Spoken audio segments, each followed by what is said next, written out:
Okay, welcome back to the deep dive. Good to be here.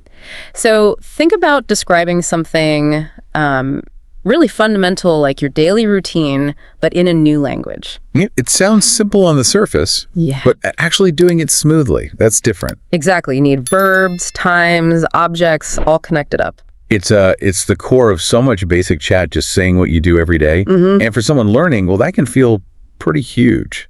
So many actions, different times. Right. And today, we're actually diving into a specific resource, one designed to help with exactly that, articulating the whole day, wake up to bedtime in English. Okay. So our mission isn't just to read it out, but to really unpack how it works. Why does it break the day down like this? What language does it spotlight? And what makes this step-by-step thing potentially really useful for building confidence? Gotcha. So we're looking at the structure, the scaffolding it gives learners. Yeah. It's a resource that splits the day up pretty logically. Gives you these building blocks. It hits the morning, heading out, midday, lunch, afternoon stuff, the evening, and then, winding down for bed. A real journey through a typical day set up for learning. Exactly. Chronological. All right, let's step into this structured day then. Starting right at the beginning, the morning routine. Why start there? Makes sense, I suppose. Well, yeah, the morning is often, the most consistent part of the day for many people. True. So it immediately brings in core actions and, crucially, time markers. Like, I wake up at 7 o'clock. That anchors a verb straight to a time, makes telling time concrete, personal. Right. And then it flows into those first things you do, doesn't it? Getting out of bed, stretching, maybe checking the phone, opening a window. Simple actions, but they introduce basic verbs and objects. Stretch my arms, check my phone, that kind of thing. And they're relatable actions too. Totally. High-frequency vocabulary. Yeah. And including something like hitting the snooze button. Yeah. That just adds a bit of, reality. Yeah, human touch. It's not just robotic actions. It's like actual daily life stuff learners can grab onto. Okay, so out of bed, where next according to the source? The bathroom, naturally. Makes sense. So this bit brings in another set of essentials. Go to the bathroom, brush my teeth, wash my face, take a shower. Basic personal care verbs. And I notice it even mentions a cold shower option and feeling fresh and clean. That's quite specific. Yeah, it's interesting, isn't it? It's not just the action, like take shower. Yeah. It adds the potential feeling, the result. So it layers in adjectives, descriptive bits. Exactly. Goes beyond just the verb. Then it's getting dressed. It mentions choosing comfortable clothes or considering the weather. So that brings in sort of implicitly making choices, reacting to things. Okay, so we're up, clean, dressed, breakfast time. Yep. The source lists, making breakfast, typical food, toast, eggs, that kind of thing, tea or coffee. But importantly, it gives the reason. Like breakfast gives me energy for the day. Precisely. That's a really useful thing the resource does. It connects the action making breakfast to its purpose or benefit, like getting energy. So learners understand the why, not just the what. Helps build more complex sentences later, I imagine. Definitely. Okay, so we've powered through the morning basics. Then the guide moves to part 2, heading out or staying home, a transition point. Yeah, this is where the path splits, going to work, school, or maybe staying home, working remotely. Right. So it gives you language for leaving the house, say, at 8 o'clock, and introduces ways to commute, walk, bus, drive, which straight away needs prepositions, different verbs for movement. And it adds little details about the commute too, doesn't it? Traffic or what you might do during the commute. Like listening to music or listening to podcasts to learn English, which is quite neat. Yeah, very meta. But it shows how to talk about things you do at the same time or habits during that routine journey.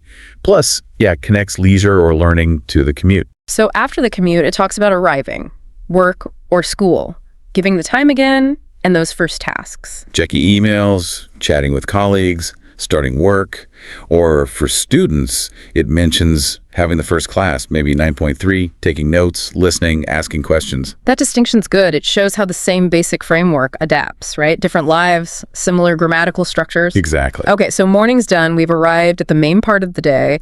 That takes us to part 3, midday and lunchtime. Right, the break. Taking a break, maybe 12.30, like the source suggests. Social aspects come in here too. Yeah, like eating with friends. And the choice between, say, bringing your own lunch or buying it, useful for practicing comparisons, maybe. Simple choices. And food words, rice, vegetables, chicken, water, juice, and that intention again. Trying to eat healthy food. connecting the action, eating or drinking, to a goal, like being healthy. Then back to work or a class. Yep. Going back maybe around 1:30. And it acknowledges that feeling a bit sleepy after lunch. Oh, yeah. And the simple fix, drinking water to keep going. It just adds another little layer of personal experience. Simple problem, simple solution language. Which flows nicely into part 4, afternoon activities, where the focus shifts to getting tasks done, I suppose. Yeah, generally. For work, it's continuing until, say, 5 p.m. Attending meetings, emails, finishing assignments, language about work processes, goals. And for students? Library, studying with friends, homework, academic tasks, study habits. Is there another break mentioned? Short afternoon break, maybe 3 p.m. Often for coffee. And again, the purpose. It helps me stay awake. Right, reinforcing that action plus purpose pattern we saw with breakfast. Exactly. Okay, so work or school day is winding down. We move into part 5. The evening routine feels like a change of pace. It does, yeah. The language reflects that shift, from work or study to relaxing. Phrases like finishing work at 6 o'clock, going home to relax, taking off shoes, sitting on the couch. It's about unwinding, personal time. Then dinner, cooking, eating together, maybe cleaning up after, standard home life stuff. And the resource includes evening leisure too, or study, watching a show, studying English for, say, 30 minutes, reviewing vocabulary. It shows routine isn't just chores. It includes your interests, self-improvement. And social things too. Going out with friends, yeah. Or going for a walk, talking, laughing. And it sums up the evening as a time to recharge. That's key, I think, expanding routine beyond just necessary tasks. Absolutely. It brings in more verbs, different situations, shows learners they can talk about their fun time, their social life. They're learning too, not just the grind. All right, finally, we hit part 6, nighttime and bedtime. Closing the loop. Yep, the end of the cycle. It details winding down, getting ready for bed around 10 p.m., maybe a warm shower, brushing teeth again. So it recycles some of that morning personal care vocabulary. Yeah, reinforces it. And it mentions a pre-sleep habit like reading a book. Leading to the final actions. Turning off the lights, going to sleep maybe around 11. And that desired result, I sleep well and feel rested, gives a sense of completion. And language for states of being, like feeling rested. So the resource walks us through the whole day, piece by piece. Then the final sections are about, pulling it together. Yeah, putting it all together. And motivation. This is where it moves from just listing phrases to showing how to actually combine them. Making sentences. Right. Like, I wake up at 7 a.m. and take a shower. Or in the evening, I cook dinner and relax. Shows how to link things with simple words like and, or use time markers like in the evening. And it's pretty upfront about what you're supposed to learn, isn't it? Very. Mastering daily routine words, language for morning, afternoon, evening, talking about your day, and building confidence. That confidence part feels important. It's vital. By giving this clear structure and useful words for something the learner knows inside out their own life, it makes talking feel, doable, achievable. And those motivational lines like, every day my English gets better, or I can talk about my day in English, they just reinforce that feeling. It's not just memorizing, it's building a real skill for communicating. So what's the sort of big takeaway from how this resource approaches things? For me, it's the power of structure combined with immediate relevance. Okay. Breaking down a complex thing like a day into these manageable, time-ordered chunks and giving practical language for each bit. It gives learners something they can use right away, today. Takes them from just knowing words to actually making sentences about their life. Exactly, which is, incredibly motivating. It's not just teaching vocabulary, it's teaching how to talk about yourself. So what this all points to, really, is that this is a pretty effective way to tackle a basic communication need in language learning. Yeah.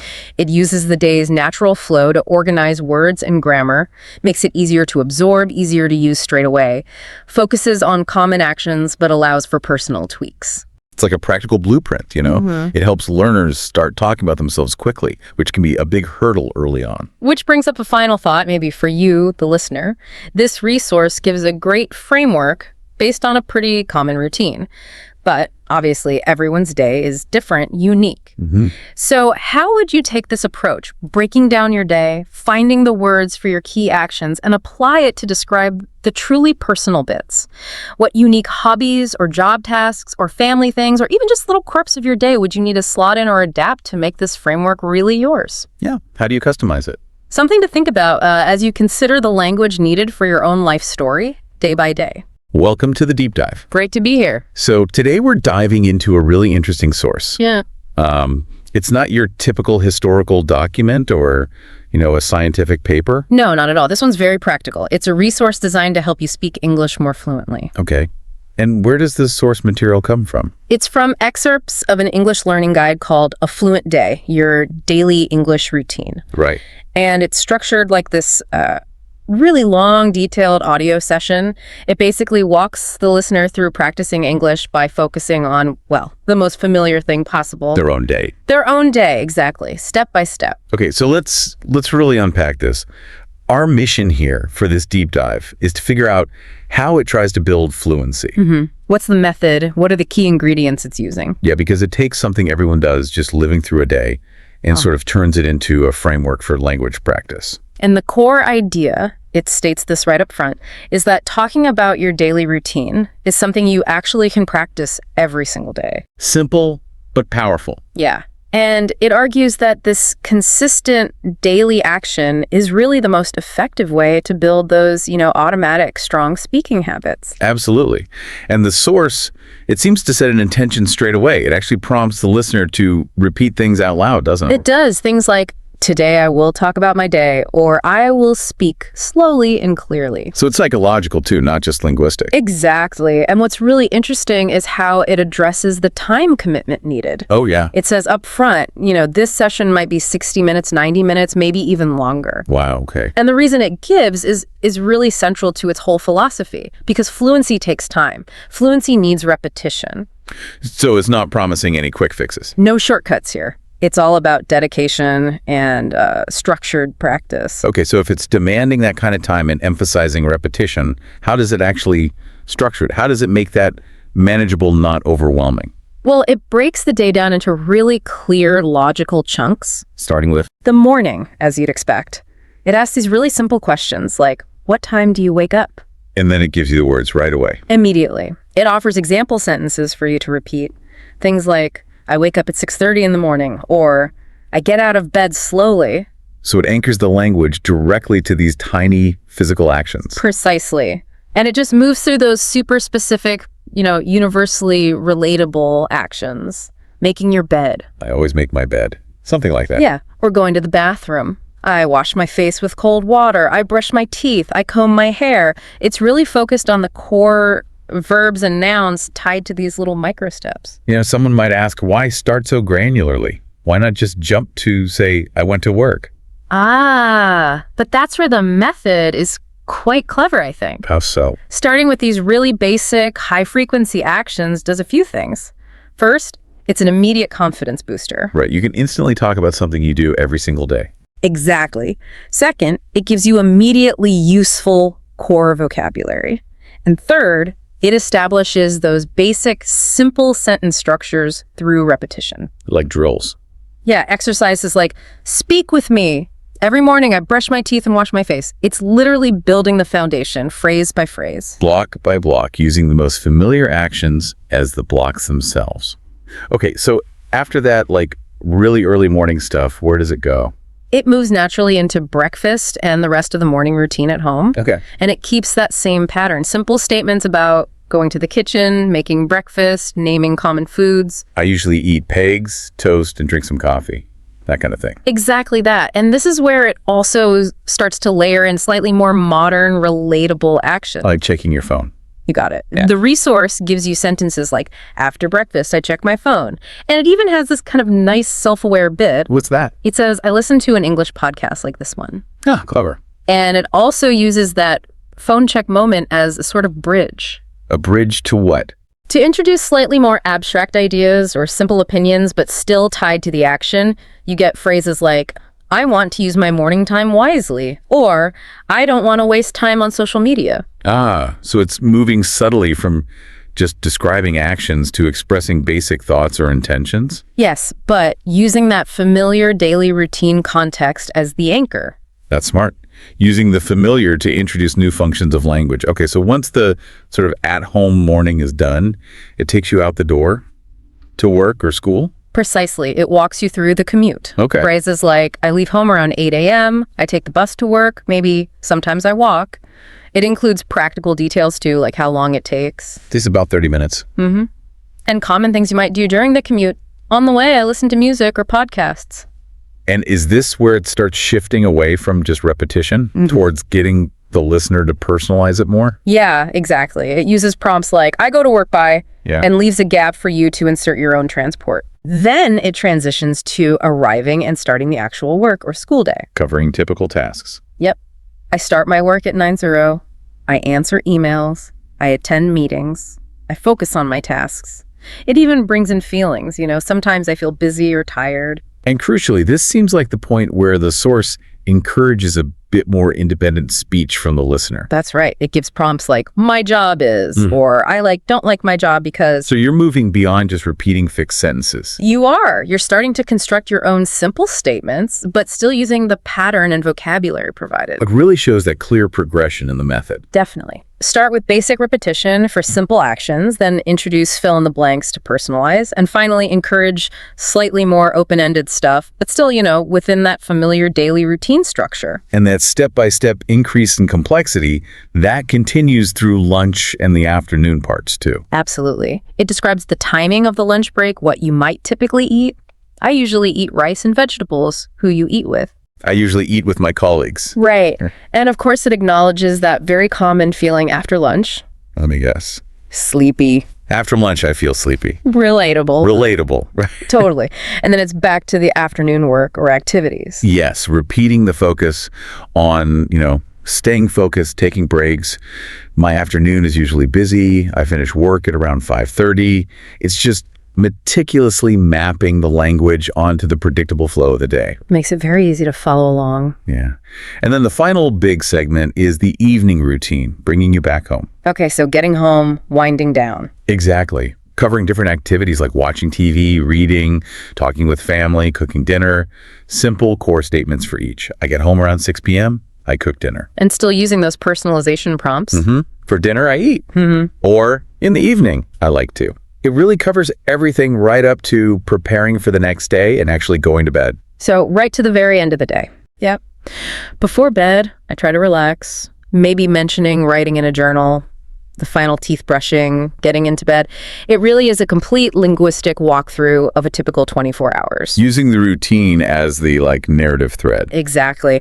But what's really key to the source's method, I think, is what comes after this guided tour. Oh. What's that? It includes a dedicated section called practice questions. Ah, okay. So this is where it flips things. Instead of you repeating or filling blanks, you have to generate the answer yourself. Precisely. It asks direct questions based on everything that was just covered. What time do you usually wake up? What do you eat for breakfast? And it tells you to answer. Explicitly. The instruction is pause and answer out loud in English. That's a crucial step for fluency, isn't it? It forces you to retrieve the language and build your own sentences. Absolutely. Using the vocabulary and structures you just practiced. And it all builds up to the kind of ultimate challenge. Saying your entire day in sequence. I wake up at, then I brush my teeth, then I eat. Then I go to work. I come home at, eat dinner. Finally, I sleep at. Whoa. That's the synthesis step. Taking all those little pieces and actually stringing them together more spontaneously. Yeah. And the source wisely tells the listener, take your time, pause if you need to. It acknowledges that producing connected speech like that is harder than just repeating. Makes sense. And after that, practice. Then it reinforces the learning with a dedicated vocabulary review section. Listing the key words. Exactly. All the words tied directly to the daily actions they just talked about. Wake up, brush teeth, take a shower, eat breakfast, go to work, take a break, eat lunch, finish work, watch TV, cook dinner, go to bed, the essentials. And it prompts you to say them out loud again. Maybe put them in sentences. Yes, both. Say the word, then use it in a simple sentence. It's really cementing those words by immediately connecting them back to the context, the actions you just spent maybe an hour or more describing. Okay. And how does the source wrap things up? It ends with a really strong motivational push. First, it acknowledges the effort involved. Like, good job for sticking with it. Kind of. It says something like, you just spent over 1 hour practicing real English. Then it gives positive affirmations to repeat. Like what? Things like, I can speak about my day in English, I am getting better every day, and I am proud of myself. Interesting. And this is where it really ties back to that core principle you mentioned earlier, Yes, exactly. It circles right back to that initial idea of consistency. telling you to repeat the whole process. Repeat this every day, and your speaking will become strong and natural. That's the message. And it concludes with its own definition of fluency. It does, and this might be its most important takeaway, actually. It says, fluency is not about being perfect. Fluency is about using English every day, step by step. So it reframes the goal. It's not some abstract ideal of perfection. No, it's a concrete, daily practice, something achievable. So wrapping up this deep dive into the source of Fluent Day, we've really seen a highly structured approach to language learning.